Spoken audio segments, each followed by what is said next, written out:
इस वक्त की बड़ी खबर आपको बता दें, जंग के बीच यूक्रेन ने बड़ा दावा किया है। यूक्रेन का कहना है कि 24 घंटे में 3 रूसी लड़ाकू विमान को मार गिराया है, 5 क्रूज मिसाइल, 3 यूएवीज और 1 हेलीकॉप्टर को गिराने का दम भरा है। ये दावा यूक्रेन की सेना की ओर से किया गया है। जंग में यूक्रेन ने यह बहुत बड़ा दावा किया है कि उसने रूस को काफी ज्यादा नुकसान पहुंचाया है। 3 रूसी लड़ाकू विमान मार गिराने का दावा यूक्रेन की तरफ से किया गया है।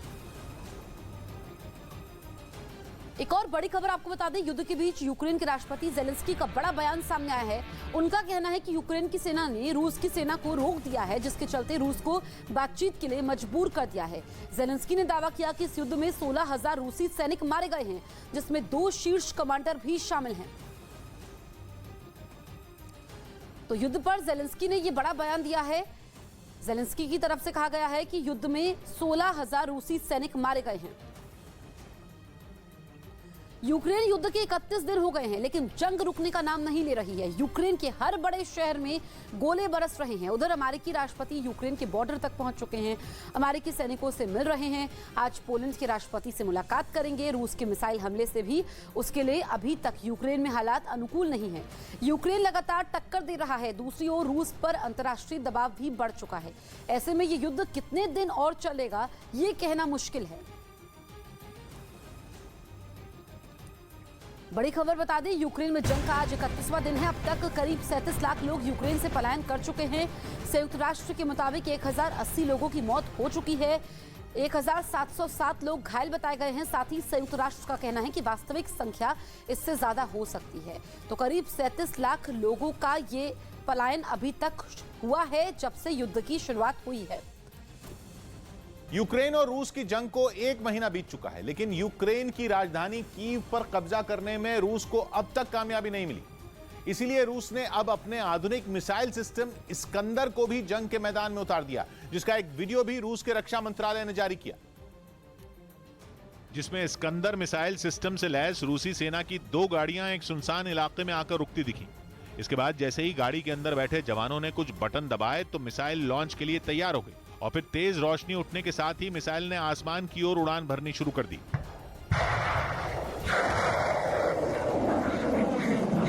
रूस ने इन मिसाइलों के जरिए सटीक निशाना साधकर यूक्रेन के एक मिलिट्री बेस को तबाह करने का दावा किया। बताया गया कि रूस ने इन मिसाइल सिस्टम को बेलारूस और यूक्रेन की सीमा के पास तैनात किया है, जिन्हें साल 2006 में रूसी सेना के बेड़े में शामिल किया गया था और इनके जरिए 500 किलोमीटर की दूरी से दुश्मन के ठिकानों को निशाना बनाया जा सकता है। यानी बेलारूस में यूक्रेन की सीमा के पास तैनाती के बावजूद राजधानी कीव भी इनके हमले की जद में है, क्योंकि वहां से कीव की दूरी महज 90 किलोमीटर। यह मिसाइल करीब 700 किलो विस्फोटक लेकर उड़ान भर सकती है, जो किसी भी बड़ी इमारत और सैन्य ठिकाने को तबाह करने के लिए काफी है। और जरूरत पड़ने पर इन मिसाइलों के जरिए परमाणु हथियार भी लॉन्च किए जा सकते हैं। खबर है कि रूस ने बेलारूस में कम से कम 36 इस्कंदर मिसाइल सिस्टम तैनात किए हैं। उधर यूक्रेन की राजधानी कीव के पास सेना के तेल डिपो में लगी आग से आसपास के लोगों की परेशानी बढ़ गई। इस तेल डिपो पर रूसी सेना ने क्रूज मिसाइल से हमला किया था, जिसके बाद से वहां आग की आसमान छूती लपटें उठती नजर आई। वहीं धुएं का गुबार लगातार फैलता चला गया, जिसकी वजह से आसपास के इलाकों में रहने वाले लोगों की परेशानी बढ़ गई। चारों तरफ फैले धुएं से उन्हें सांस लेने में भी दिक्कत होने लगी। हालांकि रूसी सेना पहले से ही इस इलाके में बमबारी कर रही है, लेकिन इसके बीच तेल डिपो में लगी आग ने इसमें घी डालने का काम किया। Вибух почула, дуже сильний вибух. Ну, спочатку даже не то, що вибух. इस बीच कीव के एक दूसरे इलाके से भी इसी तरह की तस्वीरें सामने आई। वहाँ भी रूस की बमबारी की वजह से कई जगहों पर आग लग गई, जिसके बाद धुएं का गुबार चारों तरफ फैल गया। रूसी हमले में वहाँ के कई मकान तबाह हो गए। वहीं यूक्रेन की राजधानी कीव के पास बसे इरपिन शहर में रूसी बमबारी से भीषण तबाही मच गई। कीव के साथ इरपिन शहर पर भी रूस की सेना लगातार हमलावर है और इस बार तो रूस के लड़ाकू विमानों ने इरपिन की ऊंची इमारतों को अपना निशाना बनाया, जिसके बाद धुएं का गुबार आसमान तक पहुंच गया। सामने आई तस्वीर को देख ऐसा लगा मानो कोई ज्वालामुखी फटा हो। सैन्य ठिकानों के बाद रूसी सेना अब वहाँ के रिहायशी इलाकों पर हमले कर रही है। हालांकि कीव शहर के मेयर ने दावा किया कि यूक्रेन की जवाबी कार्रवाई से रूस की सेना न केवल कीव बल्कि इरपिन से भी दूर जा रही है। वहीं यूक्रेन के खार्किव शहर में रूसी हमलों से बचने के लिए लोगों का पलायन जारी है। इस बीच खार्किव के पूर्वी इलाके में रूसी सेना ने एक बार फिर भीषण बमबारी की, जिसकी वजह से वहां के कई मकानों में आग लग गई। सड़क किनारे खड़ी कई गाड़ियां भी आग की लपटों में घिर गई। कुछ जगहों से तो आग की आसमान छूती लपटें उठती हुई नजर आई, जिसके बाद वहां का इलाका धुएं के गुबार से ढक गया। इन हालात में वहां रहने वाले लोगों ने अपने घरों को छोड़ने में ही भलाई समझी। हालांकि बाहर भी उनकी जान खतरे में थी, क्योंकि रूस बम और मिसाइलों से लगातार हमले कर रहा है। इसके बावजूद दमकल कर्मियों की टीमें कई जगहों पर तैनात होकर आग बुझाने में जुटी रही। उधर खार्किव के एक अस्पताल का इमरजेंसी वार्ड यूक्रेन के घायल सैनिकों से भर गया है। इस शहर पर रूसी सेना लगातार बमों और मिसाइलों से हमला कर रही है, जिसका जवाब देने में जुटे यूक्रेन के कई सैनिक घायल हो गए। उन्हें आनन फानन में खार्किव के इस अस्पताल में भर्ती करवाया गया, लेकिन घायल सैनिकों की संख्या इतनी बढ़ गई कि देखते ही देखते अस्पताल का इमरजेंसी वार्ड पूरी तरह भर गया। हालात ये हो गए कि इस वार्ड में घायल सैनिकों का इलाज करने की थोड़ी ही देर बाद उन्हें दूसरे वार्ड में शिफ्ट कर दिया गया, ताकि दूसरे मरीजों के लिए वहां जगह बन सके। इस बीच खार्किव के कई इलाकों में भीषण बमबारी से सैकड़ों मकान तबाह हो गए, जिसके बाद राहत और बचाव की कई टीमें वहां अपने काम में जुटी नजर आई। यूक्रेन और रूस युद्ध पर एक और बड़ी खबर। अमेरिका के राष्ट्रपति जो बाइडेन पोलैंड की राजधानी वॉर्सा पहुंच चुके हैं। पोलैंड के राष्ट्रपति से यूक्रेन संकट पर बात करेंगे। अमेरिका के राष्ट्रपति बाइडेन अपने पोलैंड दौरे के समय यूक्रेन के शरणार्थियों से मिलेंगे। इसके लिए वहां एक बड़े कार्यक्रम का आयोजन किया जाएगा। बताया गया कि बाइडेन यूक्रेन के इन शरणार्थियों को संबोधित भी करेंगे। ये जानकारी व्हाइट हाउस की तरफ से दी गई। रूस के हमले की वजह से बड़ी संख्या में यूक्रेन के लोगों को अपना देश छोड़ना पड़ा, जिसमें करीब 20 लाख लोग पड़ोसी देश पोलैंड में शरण ले चुके हैं। अमेरिकी राष्ट्रपति जो बाइडेन पोलैंड की राजधानी वॉर्सा पहुंच चुके हैं, जहां वो पोलैंड के नेताओं से मुलाकात करेंगे। शरणार्थी केंद्र का दौरा भी करने वाले हैं, जहां करीब 20 लाख शरणार्थी पहुंचे हुए हैं। इससे पहले पोलैंड में बाइडेन तैनात अमेरिकी सैनिकों से मिले, जो यूक्रेन की सीमा पर तैनात हैं। बाइडेन ने सैनिकों से कहा कि लोकतंत्र दांव पर लगा हुआ है। बाइडेन ने सैनिकों से अपनी बात साझा की, उनके साथ सेल्फी ली, पिज्जा भी खाया।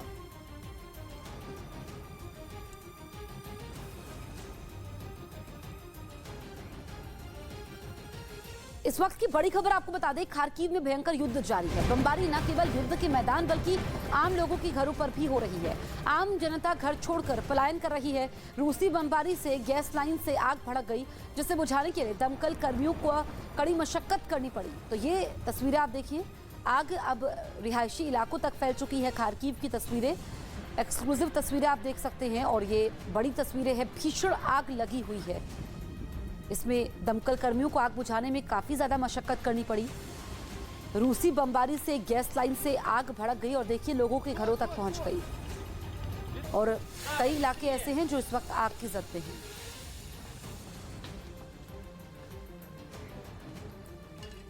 यूक्रेन युद्ध से जुड़ी बहुत बड़ी खबर। रूस ने पहली बार यूक्रेन के खिलाफ जारी जंग में बड़ी संख्या में अपने सैनिकों के मारे जाने की बात मानी है। रूसी सेना के मुताबिक इस जंग में अब तक उसके 1351 जवान मारे गए हैं, जबकि करीब 4000 जवान घायल हुए हैं। तो जंग पर रूस ने बहुत बड़ा ये कबूलनामा किया है, क्योंकि अभी तक रूस इस बात से इनकार करता आया था कि उसके सैनिकों को क्षति पहुंची है। लेकिन अब रूस की तरफ से भी आंकड़े जारी किए गए हैं कि कितने सैनिक उसके मरे हैं। यूक्रेन की राजधानी कीव के आसपास भीषण जंग जारी है। यूक्रेन की सेना ने फिर से कीव के उत्तर पूर्व इलाके पर नियंत्रण हासिल कर लिया है, जबकि इरपिन, लुटीज, मकारिव में कब्जे की जंग जारी है। यूक्रेन की सेना का कहना है कि उनकी सेना पूरे जोर शोर से रूस के खिलाफ जंग लड़ रही है। कीव के करीब एक तेल डिपो आग की ऊंची ऊंची लपटें देखी गई। ये आग विस्फोट के बाद लगी। बताया गया कि इस पर मिसाइल से हमला हुआ है। इस हमले के बाद स्थानीय लोग दहशत में हैं। हालांकि वो अभी अपना घर नहीं छोड़ना चाहते हैं।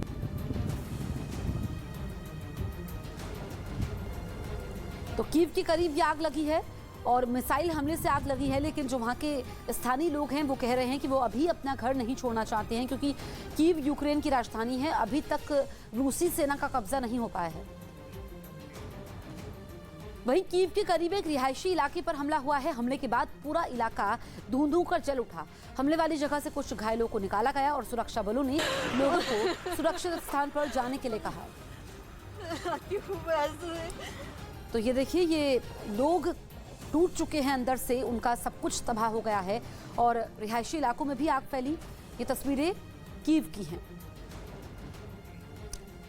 कीव के करीब इरपिन शहर में भी रूसी सेना लगातार गोलाबारी कर रही है।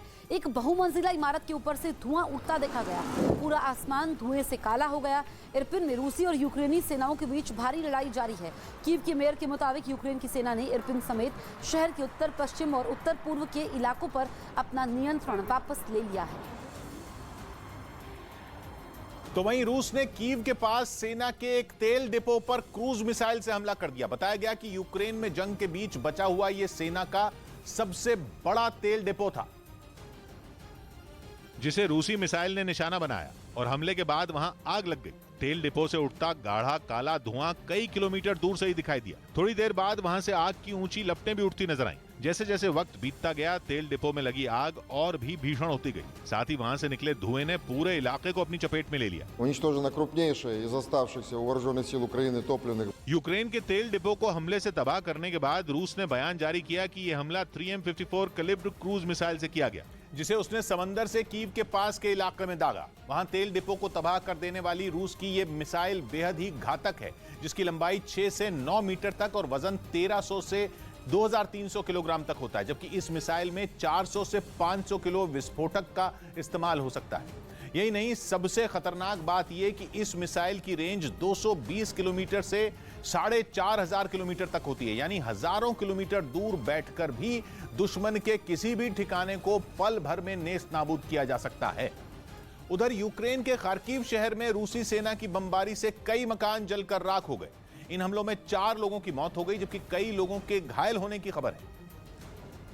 और रूस की इस बमबारी के घंटों बाद भी कुछ जगहों से आग की लपटें उठती हुई नजर आईं। कई मकानों के तो नामो निशान तक मिट चुके थे। इस बीच कुछ लोग अपने जलते हुए घरों पर पानी की बौछार करते दिखाई दिए। हालांकि रूसी हमलों के थोड़ी ही देर बाद दमकल कर्मियों की टीम वहां पहुंच गई, लेकिन आग बुझाने में उन्हें कई घंटों का वक्त लग गया।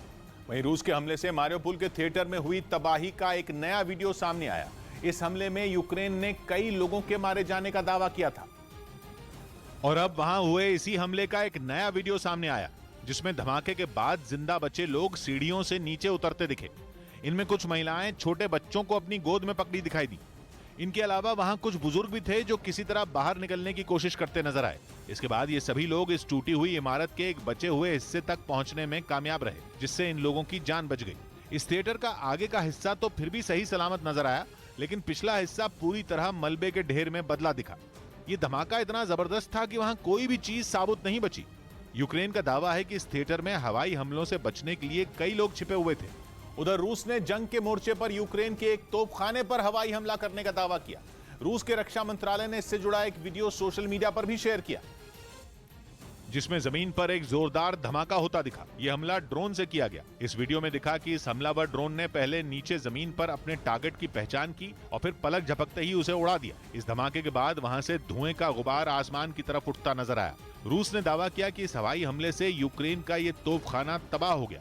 तो वहीं यूक्रेन की राजधानी कीव के पास इरपिन से तबाही का एक वीडियो सामने आया। रूस पिछले कई दिनों से इरपिन की इमारतों को अपना निशाना बना रहा है, जिससे वहां हर तरफ तबाही मची है।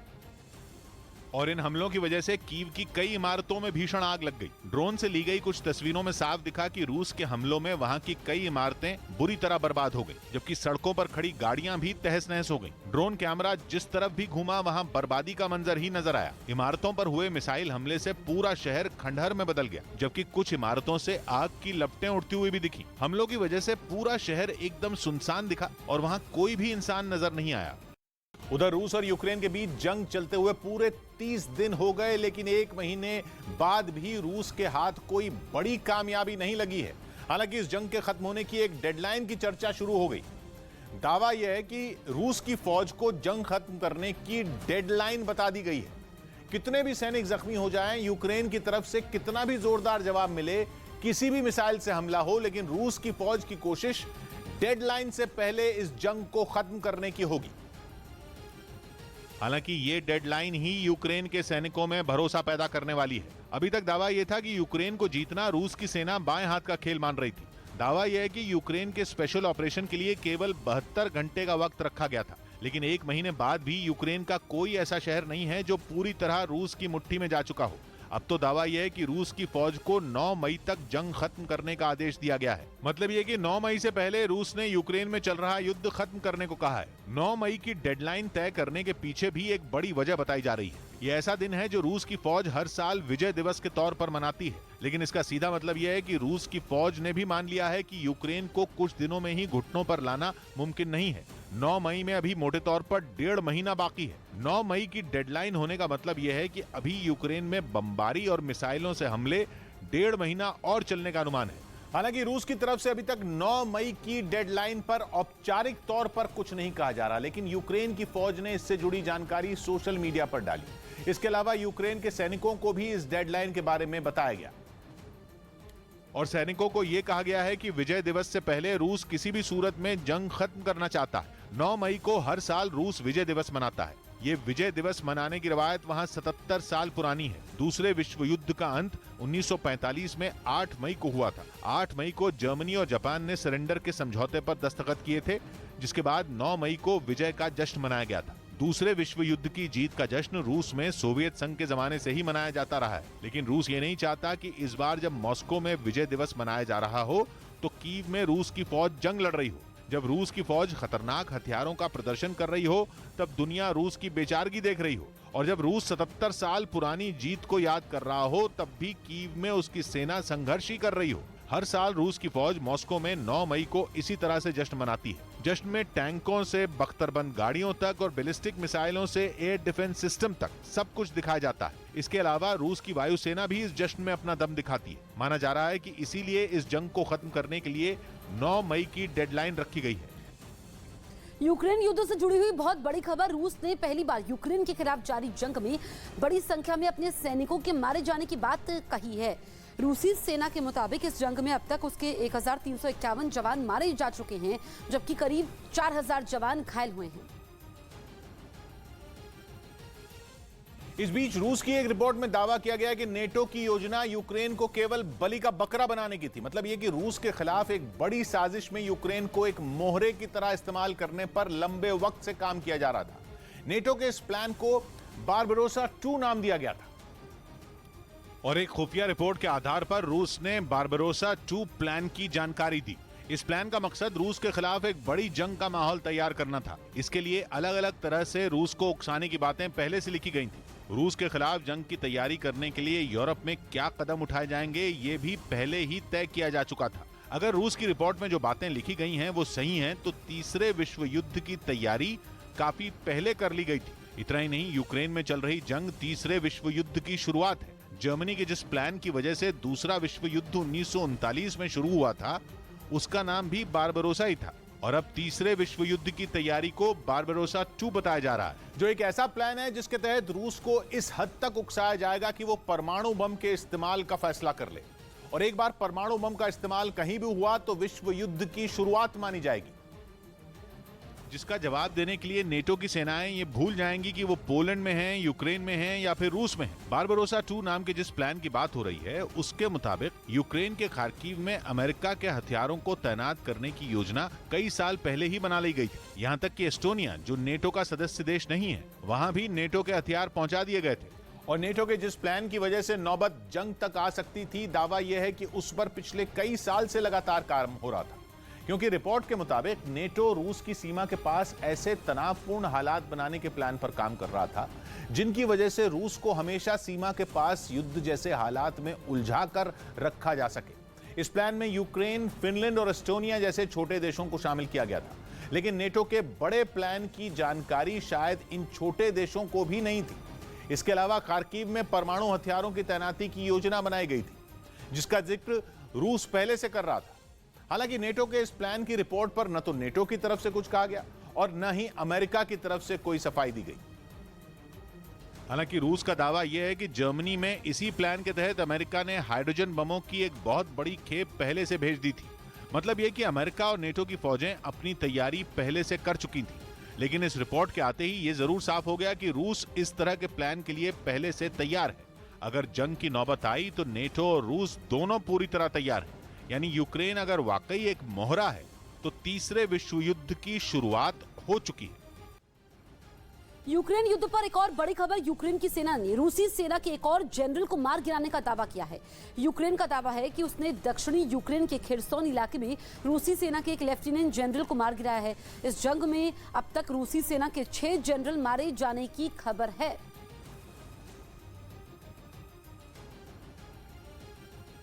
उधर रूस की खुफिया एजेंसी एफएसबी यानी फेडरल सिक्योरिटी सर्विस ने सीक्रेट जानकारी लीक करने के आरोप में एक संदिग्ध को गिरफ्तार कर लिया। बताया गया कि उसने यूक्रेन के खुफिया विभाग को कई अहम जानकारियां भेजी थी और इस बात का पता चलते ही एफएसबी के एजेंट उनके दफ्तर पहुंच गए।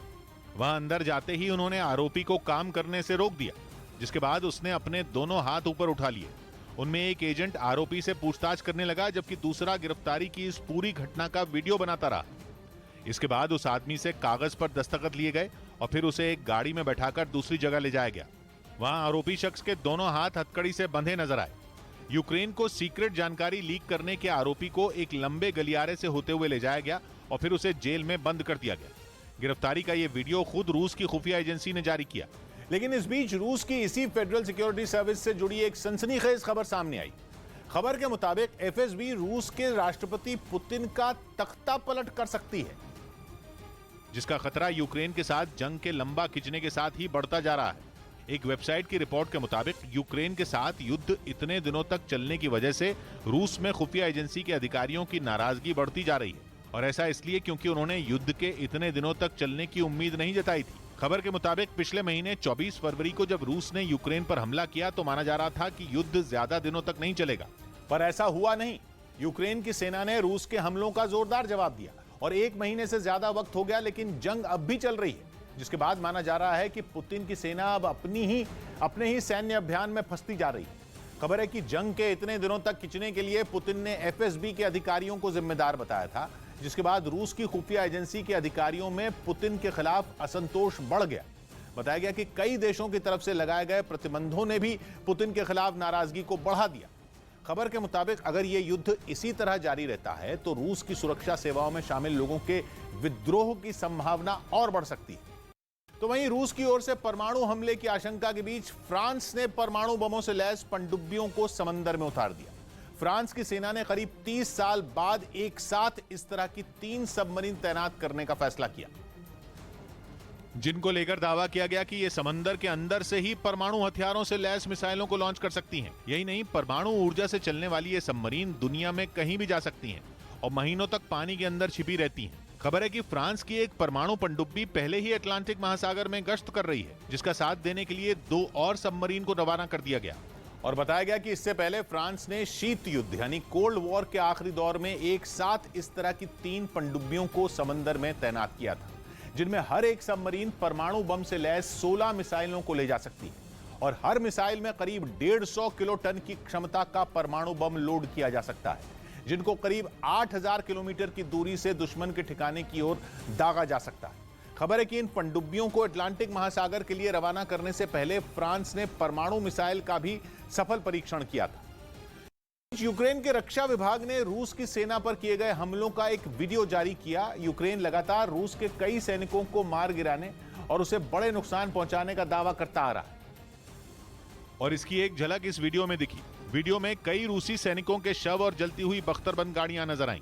इन तस्वीरों में कुछ गाड़ियां आग की लपटों में घिरी हुई भी दिखी। वीडियो में एक जगह रूस के टैंक को निशाना बनाया गया, जिससे पल भर में वो तबाह हो गया। रूस के जब्त किए गए फाइटर प्लेन, टैंक और गाड़ियां भी वीडियो में दिखाई दी। दोनों तरफ के सैनिकों की आमने सामने की जंग की तस्वीरें भी जारी की गई। वीडियो में यूक्रेन ने दावा किया कि 1 महीने की जंग में रूस उसका कुछ नहीं बिगाड़ पाया और जल्द ही उसकी जीत होगी। उधर यूक्रेन में जंग के बीच एक अधिकारी का रूह कंपा देने वाला एक वीडियो सामने आया, जिसमें वो एक सैनिक का कान काटने की बात करता सुनाई दिया। कहा जा रहा है कि ये ऑडियो रूस के एक अधिकारी का है, जिसमें वो एक जूनियर अधिकारी से बात करता सुनाई दिया और उसने उसे एक सैनिक का कान न काटने पर डांटा। कहा जा रहा है कि ऐसा उसने सिर्फ इसलिए कहा क्योंकि सैनिक ने यूनिफॉर्म ठीक से नहीं पहनी थी। Почему у него еще физиономия не изуродована? Почему у него ухо не отрезано? दावा किया गया कि जिस अधिकारी का ये ऑडियो है वो यूक्रेन के मारियोपुल शहर का इंचार्ज है, जिसे मारियोपुल का कसाई भी बोला जा रहा है। अजोव सागर के किनारे बसा मारियोपुल 80% तक तबाह हो चुका है और कहा जा रहा है कि रूस की सेना वहां अंदर तक घुस चुकी है। वहीं रूस और यूक्रेन के बीच युद्ध बंदियों की रिहाई पर एक समझौता हुआ। इस समझौते के तहत दोनों देशों ने ऐसे कुछ सैनिकों को रिहा किया जिन्हें जंग के दौरान बंधक बनाया गया था। लेकिन दोनों देशों के बीच हुए समझौते के तहत ऐसे सैनिकों की रिहाई हो गई। काला सागर के रास्ते दोनों देशों ने नाव के जरिए एक दूसरे के सैनिकों को भेजा। बंदी बनाए गए सैनिकों की ये अदला बदली काला सागर में इसलिए हुई क्योंकि काला सागर से दक्षिणी यूक्रेन की सीमा भी लगती है और रूस के कब्जे वाले क्राइमिया की भी। दावा यह है कि रूस ने उन सैनिकों को भी रिहा कर दिया जिन्हें स्नेक आइलैंड से बंधक बनाया गया था। काला सागर में स्नेक आइलैंड नाम के टापू पर रूस ने जंग के शुरुआती दिनों में ही कब्जा कर लिया था। उस हमले की एक ऑडियो रिकॉर्डिंग भी वायरल हुई थी जिसमें यूक्रेन के सैनिकों को सरेंडर करने का मौका दिया गया था।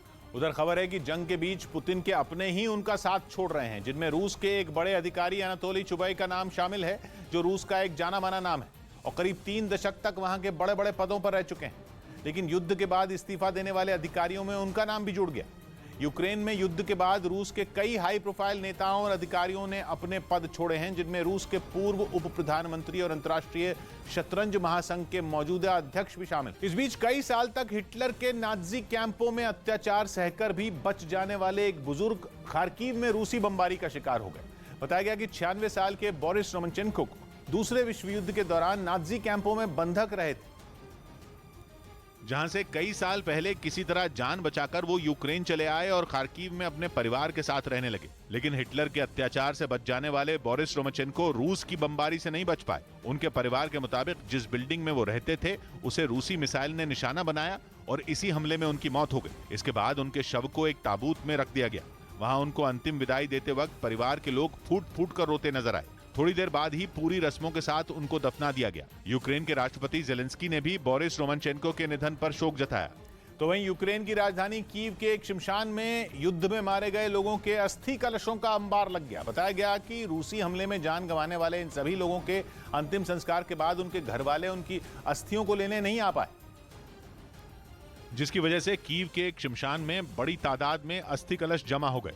दावा है कि इन सभी लोगों की मौत रूस के हवाई हमले में हुई, क्योंकि जब बमबारी हुई तो कीव की कई इमारतों में आग भड़क उठी और वहां रहने वाले कई लोग या तो उनमें फंस गए या फिर मिसाइलों का निशाना बन गए, जिससे उनकी मौत हो गई। 15 марта где-то в 4:30, 4:30. जिसके बाद उन लोगों के अंतिम संस्कार तो कर दिए गए, लेकिन उनकी अस्थियों को लेने उनके घर वाले नहीं आ पाए, क्योंकि उनमें कई लोग जान बचाने के लिए सुरक्षित जगह की तलाश में कीव छोड़ चुके हैं।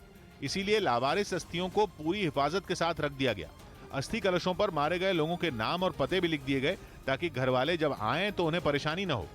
इस बीच यूक्रेन की सेना का दावा है कि युद्ध छिड़ने के बाद से रूस की आधी से ज्यादा मिसाइलें नाकाम रही और यूक्रेन पर कब्जे की लड़ाई में रूस का भी जबरदस्त नुकसान हुआ।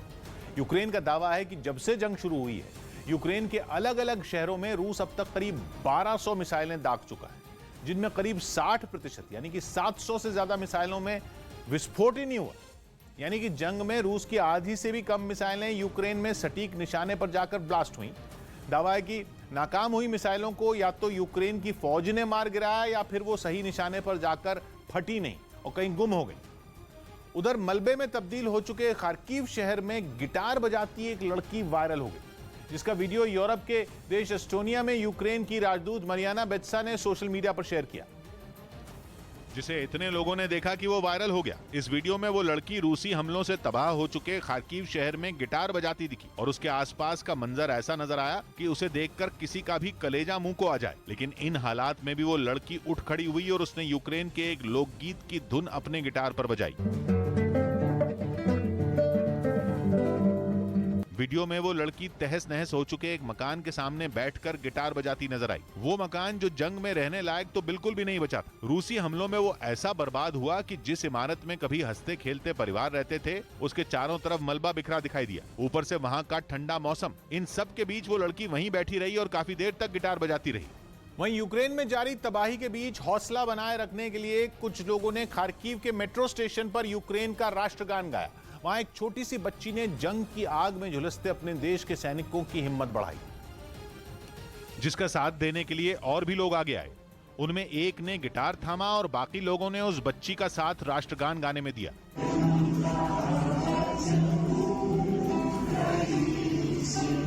इस दौरान उन लोगों ने अपने सैनिकों का शुक्रिया भी अदा किया, जिसके बाद उनकी इस कोशिश में वहां मौजूद कई लोग जुड़ गए।